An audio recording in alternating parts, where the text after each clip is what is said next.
Sabi nila, to live in a peaceful sanctuary, kailangan mong lumayo sa city. But what if I told you there's a place where nature and convenience don't just coexist, they're literally neighbors? Welcome back to my YouTube channel. I'm Giselle of Lavender Locks Estates, and today we are exploring Solen Residences here in Greenfield City, Santa Rosa, Laguna.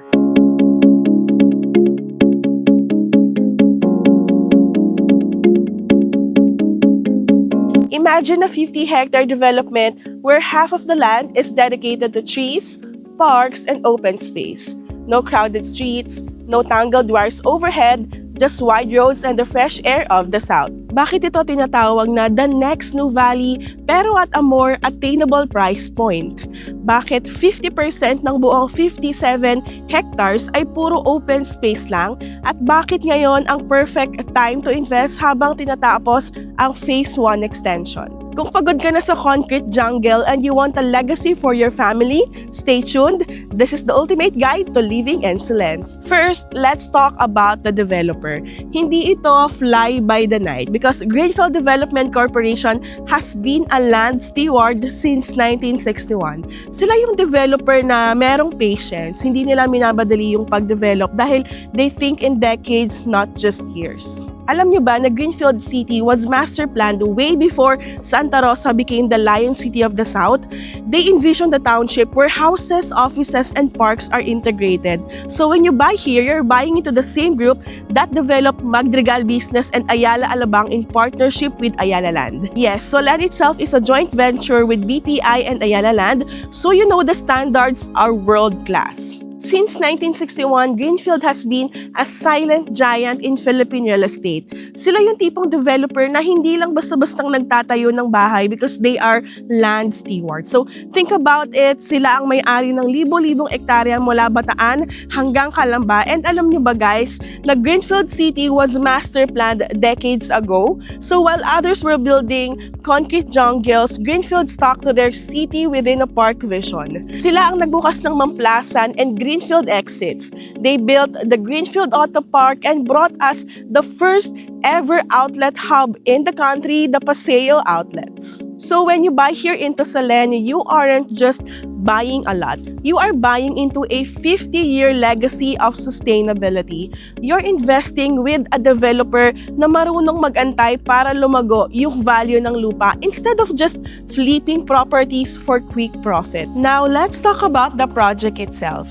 Solen Residences is a 50-plus hectare Asian tropical sanctuary. So here, there is a 50% rule. This is the game changer. Almost half of the entire development is dedicated to open spaces. So, very rare na in today's time na makakita tayo ng subdivision na hindi dikit-dikit yung houses, right? But here at Solen, it's already given at an affordable price. Next is we have the aesthetic. So, all utilities, yung power lines and communication cables natin here are semi-underground. So, paglabas mo ng pinto, wala kang makikitang spaghetti wires. Ang makikita mo, clear blue skies and greeneries. So now, let's talk about the heart of Solen Residences, ang kanilang clubhouse. Now, let's talk about the heart of the Solen Residences, ang kanilang clubhouse.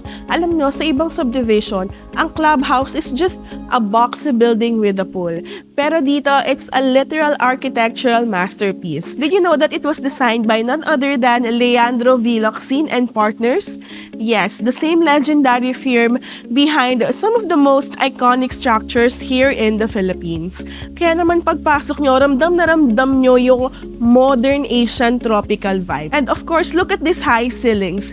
It's designed to let the air flow naturally and napaka-presko dito. This main pavilion is huge, almost 700 square meters. So kung may debut si Blooming Daughter or 50th anniversary sina Mommy and Daddy, you don't need to rent a hotel ballroom because it's right here in your backyard. And the best part here, walang nakaharang dun sa view nyo. Remember, semi-underground yung utilities dito. So pagtingin nyo sa labas, it's just pure greens and blue skies. Dito naman tayo sa favorite part ko, the location. In real estate, location is king, but here in Solen, location is everything. everything. You are right at the center of the new growth center of the South because here, yung access nito, we have 3 exits. We have the Greenfield Unilab, we have the Santa Rosa exit, and the Eton Greenfield exit. So 45 minutes lang nasa Makati ka na, 15 minutes to Alabang, and 30 minutes to Tagaytay for your coffee fix. And for health and wellness, just 3 to 5 minutes away,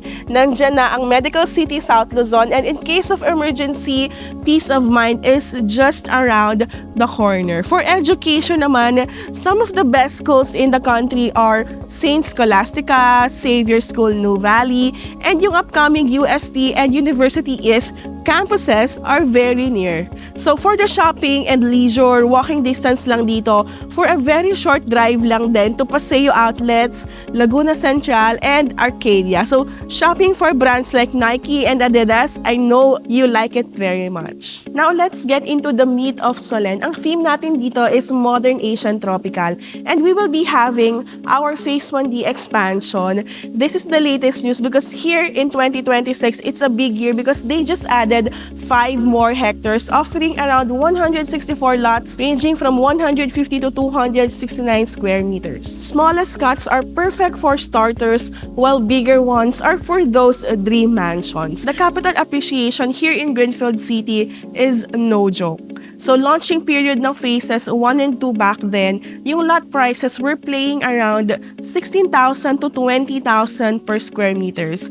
150 square meters lot dati was only around 2.4 million to 3 million pesos. Now the phase 1C wave came from 2024 to 2025 and prices moved up to the 39,000 to 45,000 per square meter range as the community matured and the Medical City South Luzon became fully operational. And now the 2026 current market in Phase 1D, lot prices are now ranging from 49,000 to 57,000 per square meter. So sample math lang, 150 square meters lot now costs roughly 7.5 to 8.5 million pesos. Now naman, in this part of this video, I will give you a glimpse of our model house for you to see ano ba yung posible na pwede mong gawin if you purchase a lot only here in Solen.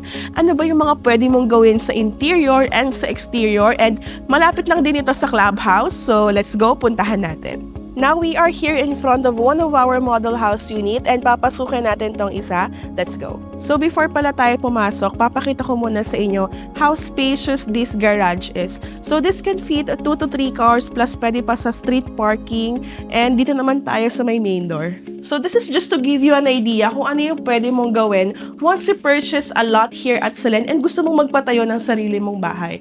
So starting off in this area, look at this high ceiling, guys. This is the living area. So, dito spacious, naglagay dito ng air conditioning unit because kahit mahangin dito kay Solen Residences, of course, minsan may mga clients pa rin tayo na gusto nila air conditioned yung kanilang house. And of course, di ba, ginamitan nila ng malalaking glass panels, ng window panels para of course, nag-e-exist sa loob din yung natural sunlight. Plus, dito, di ba, naglagay dito ng maliit na television. Pwede itong maging entertainment area as an extension of your living area. So, ito yung pinto kanina. Dito tayo pumasok. And then dito, makikita nyo dito, meron ditong powder room under the stairs. So, dito naglagay ng powder room para sa mga guests. If ayaw nyo na silang paggamitin ng mga CR sa taas, dito meron na silang sariling toilet. And pag pumasok tayo dito sa taas, as you can see, guys, meron pa rin ditong mga windows na pasok yung natural sunlight. Syempre, if ayaw mo naman ng air conditioning unit, pwede mo lang i-open yung windows para sa natural air. And this mini hallway leads to the first bedroom, which is this. So, kahit papano, very spacious pa rin siya. Plus, meron din siyang sariling window. Naglagay ng bed, naglagay ng cabinet. And let's go naman to the next bedroom. So dito, as you can see, if you have a kid or a baby, pwede rin to maging nursery room or kids room para sa mga daughters or sons, diba? Basta meron ditong additional bedroom. And next naman, I welcome you to the master bedroom. So here, meron dito sariling toilet and bath. As you can see, meron dyang sariling enclosed shower doors para kapag nagsha-shower is hindi tumatalamsik yung tubig. And here, very spacious, plus meron ka pang sariling balcony. So here, this is the master bedroom. Meron kang sariling balcony.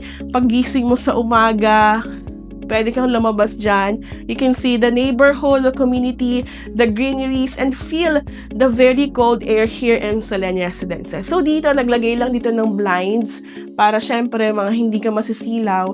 Naglagay ng cabinet. And ang maganda dito guys, meron siyang sariling toilet and bath. And ipapakita ko rin pala sa inyo yung CR or yung bathroom dito sa second floor, which is located here sa gitna ng first, second bedroom and ng master bedroom.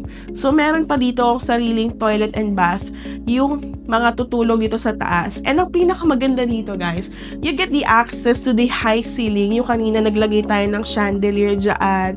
So dito pwede ka lang sumilip sa family members mo and makikita mo na yung labas, yung community, yung greeneries.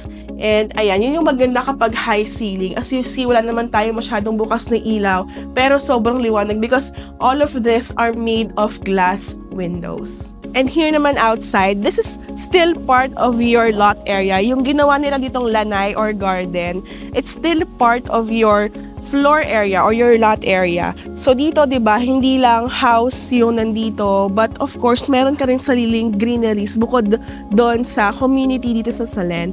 And ang maganda dito, guys, yung garahe dito is meron din siyang access sa kitchen area.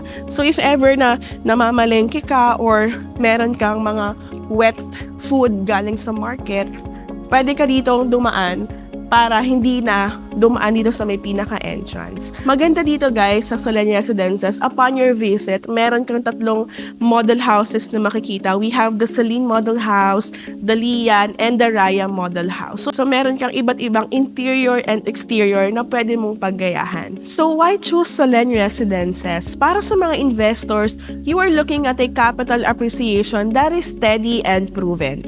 As Metro Manila becomes more congested, the smart money is moving south. Para naman sa mga homeowners, you are giving your family a childhood they will actually remember. Not behind the screen, but outside, running on real grass, breathing cleaner air.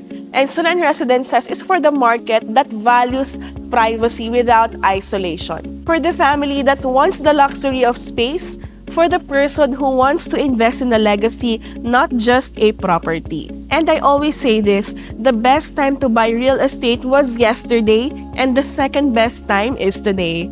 If you want to see the beauty of Solen Residences for yourself, I am here to help. Whether it's a lot-only purchase or a move-in ready home, let's find the perfect spot for you here in the South. Don't let this opportunity pass you by.